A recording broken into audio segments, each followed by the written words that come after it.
ત્યાં ઉભેલા સ્ટાફને આપવાનું રહેશે। આ RFID ટેગ અરજદારના વાહન પર લગાવવામાં આવશે। RFID ટેગ સ્કેન થયા બાદ તેના આધારે અરજદારની માહિતી ત્યાં લગાવેલ VMS માં દર્શાવવામાં આવશે। લુક ઇનટુ કેમેરા સામે જુઓ સૂચના મળશે। જો VMS મેસેજમાં કેન નોટ કેપ્ચર ફેસ કે પછી કેન નોટ કેપ્ચર્ડ દેખાય તો અરજદારે કેમેરા સામે ધ્યાનથી જોવાનું રહેશે। જ્યાં સુધી VMS મેસેજમાં ફેસ કેપ્ચરેડ ફોટો લેવામાં આવ્યો છે તેવો મેસેજ ન આવે ત્યાં સુધી અરજદારે પોતાનો ચહેરો કેમેરાની સામે ધ્યાનથી જોવાનો રહેશે। ત્યારબાદ અરજદારે ત્યાં લગાવેલ ટ્રાફિક સિગ્નલની લાઇટ પર ધ્યાન આપવું। જ્યારે લાલ અને પીળી લાઇટ દરમિયાન આગળ વધશો નહીં।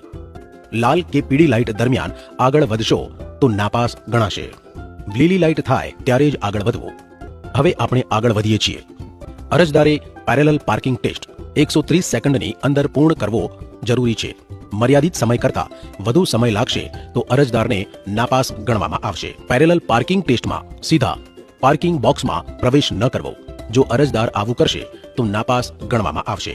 અરજદારે વાહન સ્ટોપ લાઇનનું જ્યાં બોર્ડ લગાવેલ છે ત્યાં સુધી લાવો અને લાઇન પહેલા અટકાવો। જો લાઇન ક્રોસ કરીને કારને ઊભી રાખશે તો અરજદારને નાપાસ ગણવામાં આવશે। સ્ટોપ લાઇનનું જ્યાં બોર્ડ લગાવેલ છે ત્યાં સુધી લાવો અને લાઇન પહેલા અટકાવો।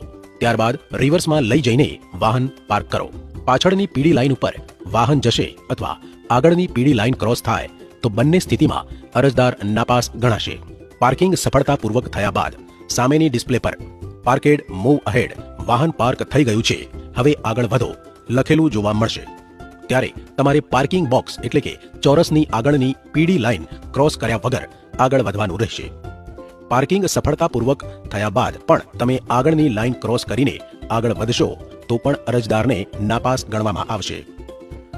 જ્યાં સુધી આગળ વધીને વાહનને સ્ટોપ લાઇન બોર્ડવાળી લાઇન ક્રોસ કરવામાં નહીં આવે ત્યાં સુધી અરજદારનો ટેસ્ટ પૂર્ણ ગણવામાં આવશે નહીં। તમારો 130 સેકન્ડનો સમય ચાલુ રહેશે। તેથી લાઇન અવશ્ય ક્રોસ કરવાની રહેશે। અરજદાર બરોબર પાર્કિંગ કરી દેશે પણ જો સમય મર્યાદામાં લાઇન ક્રોસ નહીં કરે તો પણ અરજદારને નાપાસ ગણવામાં આવશે।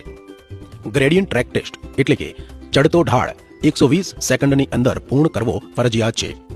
આ ટેસ્ટ દરમિયાન તમારું વાહન ઢાળમાં ઊભું રખાય પછી 15 ઇંચથી વધુ પાછળ ન ધકેલાય એ ખૂબ જ મહત્વપૂર્ણ છે। અરજદાર વાહન સ્ટોપ લાઇનનું જ્યાં બોર્ડ લગાવેલ છે ત્યાં સુધી લાવો અને લાઇન પહેલા અટકાવો। જો લાઇન ક્રોસ કરીને કારને ઊભી રાખશે તો અરજદારને નાપાસ ગણવામાં આવશે। સામે રહેલું ટ્રાફિક સિગ્નલ જુઓ। લાલ લાઇટ હોય ત્યારે રાહ જુઓ। લાલ લાઇટમાં આગળ વધશો તો નાપાસ ગણાશે।